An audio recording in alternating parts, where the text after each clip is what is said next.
Hey, Teddy K here for the Best Buy blog, and in this video review we take a look at the Samsung Galaxy Tab S6. This is the latest premium tablet from Samsung that the company believes with the right tools would be a great productivity device.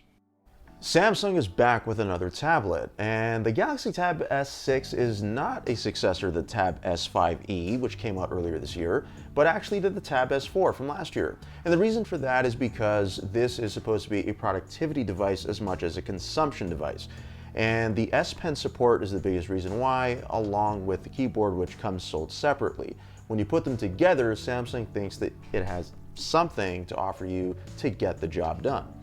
Well, can you get the job done with this? For the most part, maybe, but I think it depends on what it is you're looking to do.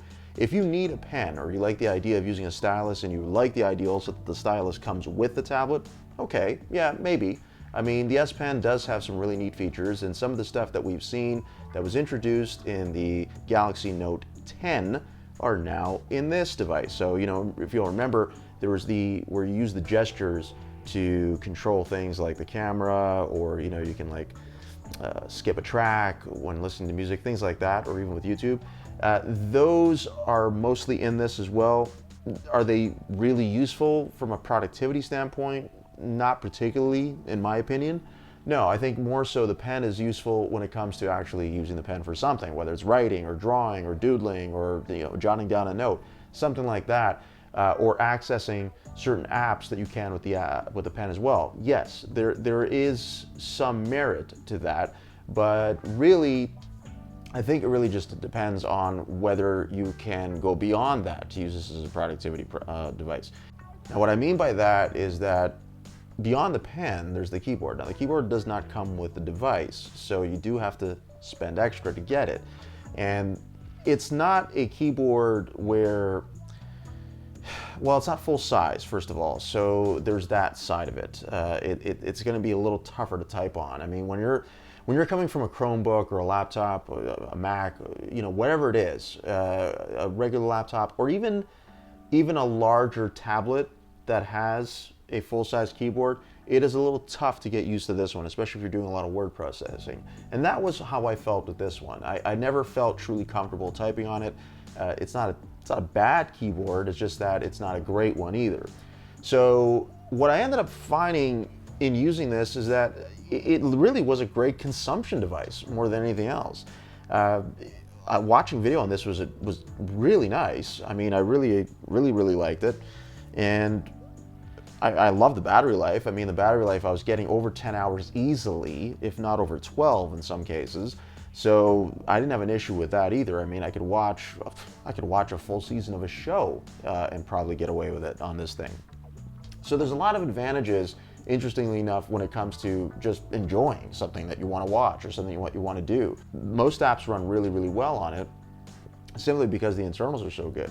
There are dual cameras in the back, although I'm not one to take photos with a tablet, so I never really took advantage of that. I never really bothered to do anything with that. But it is there in case you do want that. The front-facing camera is pretty good too, in case you want to do video calls or something to that effect.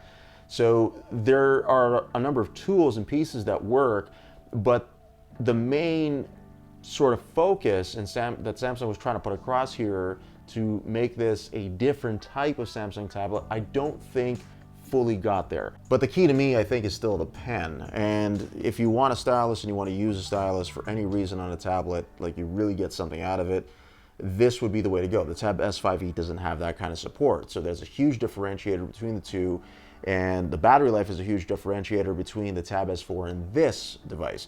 So there are a few things that stand out about this. Now, one thing I do like that Samsung did was they actually put a magnetic slot for this in the back of the tablet. I mean, this was always an issue in previous devices. You never knew where to put the pen. There was always a chance you could lose it, it could fall off. That could still happen, mind you. The magnet's not that strong, but it's good enough to keep it at least in place for the most part. And the keyboard cover here that I have also has like an indent for it, so that it just kind of snuggles in there. So to sum it up, I think this is a tablet that you'll know pretty much right away if it's going to do what it is you want it to do. I don't think there's a lot of guessing here, to be very honest. Especially if you've had experience with Samsung tablets before, you know what you're going to get with them, especially the high-end ones like this one.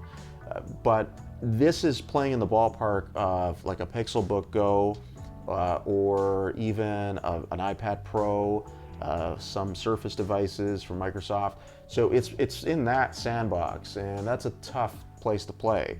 So I think, again, I would only recommend this if you really want the S Pen support and if you feel like you're going to get something productive out of this. If you just want to watch video, you don't care about the pen, but you like Samsung, get the Tab S5e.